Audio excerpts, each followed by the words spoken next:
Hi everyone, this is Donnie from Donnie's Guitar Lessons, and today what we're going to do is talk about how to change the strings on a standard electric guitar. Basically, we're going to walk through the process. I'm just going to show you one string so we can save some time and don't have to be here for the whole half hour or whatever it takes me to do this. But we're just going to walk through the process of how to do it. I apologize, I'm moving some stuff out of the way. And all that. So, first things first. When you're changing guitar strings, you need strings. So today what I'm going to be trying is some new strings. These are Blue Steel Dean Markley. I had a friend who recommended these. I have never personally tried them before, and so I'm going to give them a shot. I'm not sure if they're my favorites or not, but they're pretty good. We'll see. Currently, the set that I have on here is a set of strings by a company called Stringjoy. They're out of Nashville, and I've really loved these strings. They're like excellent, but they've been on there about a month and a half. They still sound pretty good, but I'm curious to try something new, so I'm just going to go ahead and try these, put these other strings on here, and go from there. So let's see if I can get the packaging open because there's the plastic stuff on here. The funny thing is that he told me that my friend who gave me these Blue Steel strings aren't actually even in production anymore.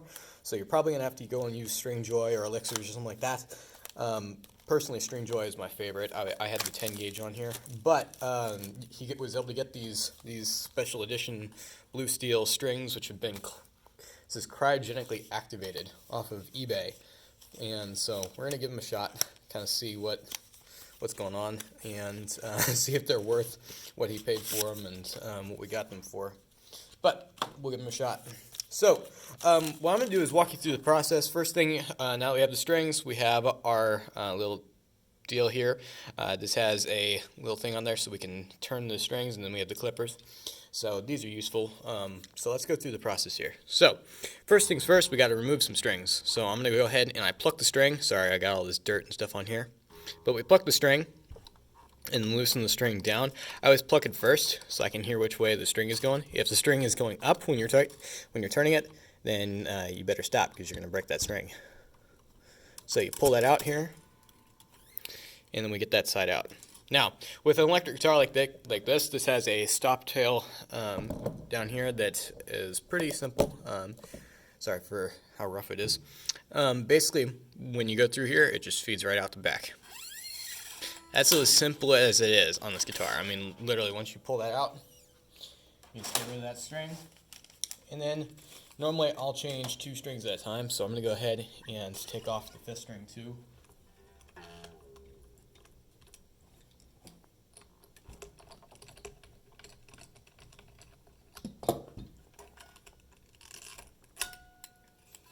And I'm going to just take this and push it straight out. If you have like a Fender style or something like that, what will happen is it'll actually feed out the back of the guitar. So the string will, you'll just push the string all the way through, and you'll look at the back of the guitar and it'll stick out the other side. I might do a video with my guitars that's like that later on, but this one just pushes out the back. Now that we've removed those 2 strings, I'm going to just take a minute and go back down here, and I'm going to dust off the top of the guitar a little bit. I'm not too worried about cleaning it up too much because it's just my normal beater guitar. I use it all the time, and I just try to keep it a little bit clean. But it's got scratches and stuff up here. This is a cheap guitar, but it's got a bunch of scratches and stuff from me changing strings at other times, so not too big of a deal.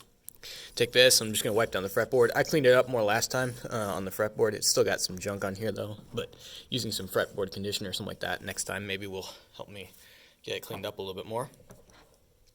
So we come back down here when we're ready to put the strings on, and I'm going to grab the 6th string. This is a 10 to 46 package of 10 gauge set. So what I'm going to do is I'm going to take this in here.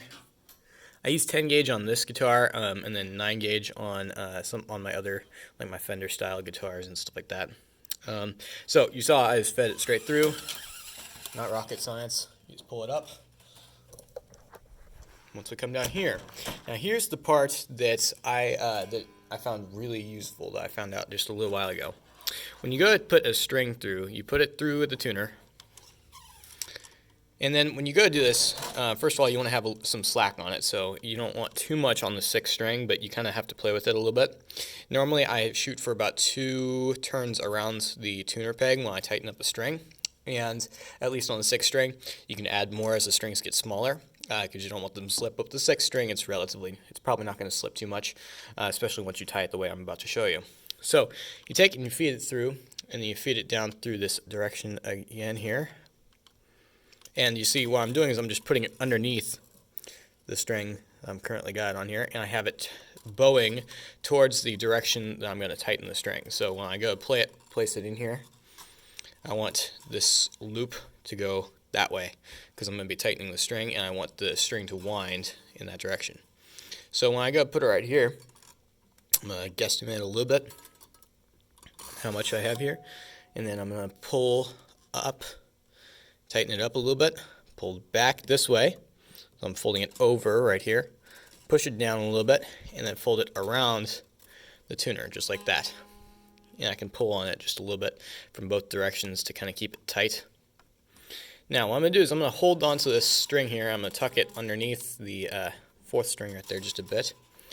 And I'm just going to start tightening it just a bit. And what you're going to see is that as I'm doing this, I'm actually tightening the string down upon itself.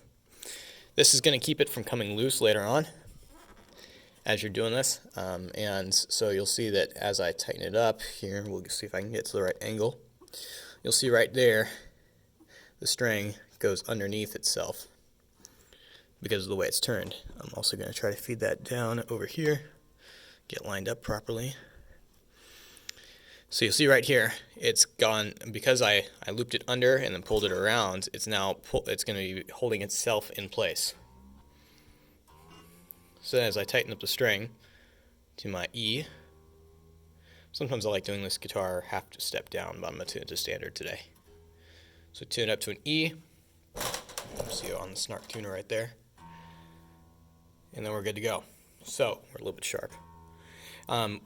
One other tip is that when you go to tune a guitar after you just change the strings, what you want to do is you want to stretch out the strings a bit. So if I zoom out just a tad, you'll see that when I go to put this on, I can stretch the string, pull on it a little bit, kind of lift the guitar a little bit just by pulling on it.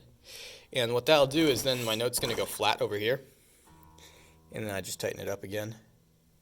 And then I do the same process, just kind of grab the string, shake it, pull on it from a bunch of different angles. It's going to stretch it out, tighten it back up, and then you'll just be doing that process for a little while you play it after you change the strings and that sort of thing. But that's basically it. So I'm going to go ahead and just do the 5th string real quick. I'm not going to talk. I'm just going to walk you through it one more time until we get to the end there. And then hopefully that will be enough instruction for you to be able to kind of figure it out. Sometimes it's a process of trial and error. You have to do it a couple times.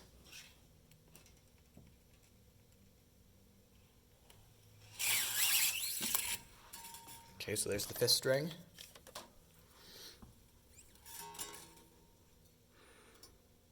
Feed it through here. Now, pull that out of the way so it doesn't become a problem. Put it up under here. Now I'm going to pull a little bit, put a little bit of extra string back here. I'm just holding it up and lifting it so I have enough string over here. That's probably plenty, maybe a little bit too much actually. Put it right there. Pull it under right there. Oops, I got it wrapped around. You see I got it wrapped around the 4th string right there. That's not a good thing. You can't do that. So I pulled it out. Put underneath the 5th string.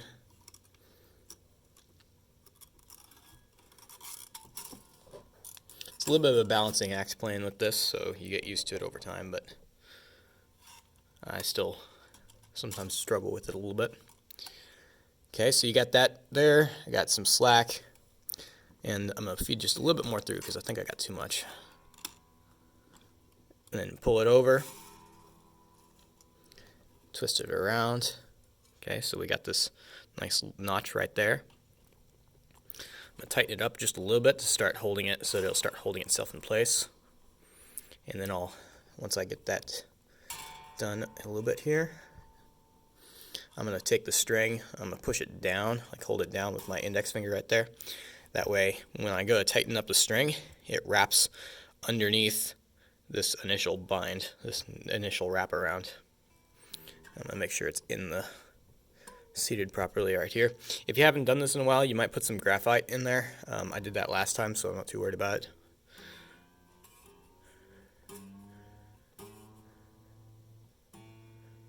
There we go, and we're up to A. Okay, a little bit sharp, so I'm going to grab the string, pull on it a bit, shake it around. It's going to pull some of that slack out of it. See, it goes flat again, so then I tighten it up. Now, because I just put the 6th string on there, it's also going to make, or the 5th string on there, it's going to make my 6th string go flat, so I tighten that one up. And then it's just going to be a continuous process of doing this. Okay guys, hopefully this was helpful. Thanks for watching, appreciate it, and check out DonniesGuitarLessons.com if you have any questions. You can check out my private classes from there. I also have articles and other things there to help you out find a cheap guitar or other things. So thank you guys for joining, appreciate it, and have a great rest of your day. Bye.